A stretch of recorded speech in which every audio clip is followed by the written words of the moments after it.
लोकसभा लढण्याचे पंकजा मुंडे यांच्याकडून संकेत। लोकसभेच्या निवडणुकीत तुम्ही माझी काळजी घ्या, पुढे मी तुमची काळजी घेईन, पंकजा मुंडे यांचं सूचक वक्तव्य। शरद पवारांकडून अनंतराव थोपटेंशी असलेल्या 40 वर्ष जुन्या संघर्षाला पूर्णविराम। पवारांनी भोरमध्ये घेतली अनंतराव थोपटे यांची भेट। 9 एप्रिलला गुढीपाडव्याच्या सभेमध्ये भूमिका मांडणार मनसेच्या वर्धापन दिनी राज ठाकरे यांची घोषणा। अनेक विषयांवर बोलायचे राज ठाकरेंचं वक्तव्य। दुसऱ्यांची बोरं खांद्यावर खेळवायची नाहीत, राज ठाकरेंचा सध्याच्या राजकारणावर जोरदार हल्लाबोल। फुटलेले पक्ष आतून एकत्र असल्याचा राज ठाकरे यांचा दावा।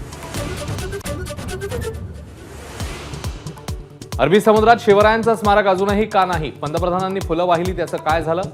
राज ठाकरेंचा सणसणीत सवाल। डरपोक सरकार स्वतःला हिंदुत्ववादी म्हणवतं, राज ठाकरे यांची टीका। मनसेची मराठी माणूस आणि हिंदुत्वाची भूमिका भाजपसारखीच, देवेंद्र फडणवीस यांचं वक्तव्य।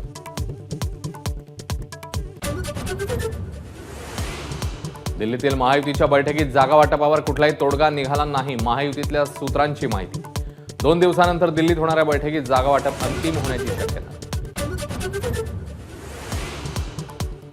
अजित पवारांच्या राष्ट्रवादीला 4हून अधिक जागा देण्यास भाजपचा नकार। बारामती, रायगड राष्ट्रवादीला सोडणार, उर्वरित 2 जागांचा निर्णय अमित शहांची बैठकीनंतर, सूत्रांची माहिती।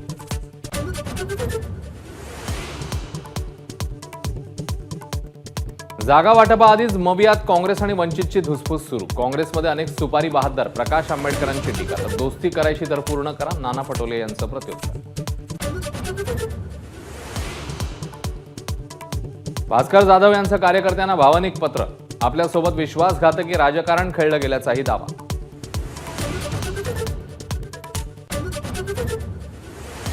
मुख्यमंत्री आणि उपमुख्यमंत्र्यांच्या हस्ते सोमवारी कोस्टल रोडचं उद्घाटन। ठाकरे गटाच्या नेत्यांनाही आमंत्रण। आदित्य ठाकरे, अरविंद सावंत, सुनील शिंदे यांचं निमंत्रण पत्रिकेमध्ये नाव। एबीपी माझा, उघडा डोळे बघा नीट।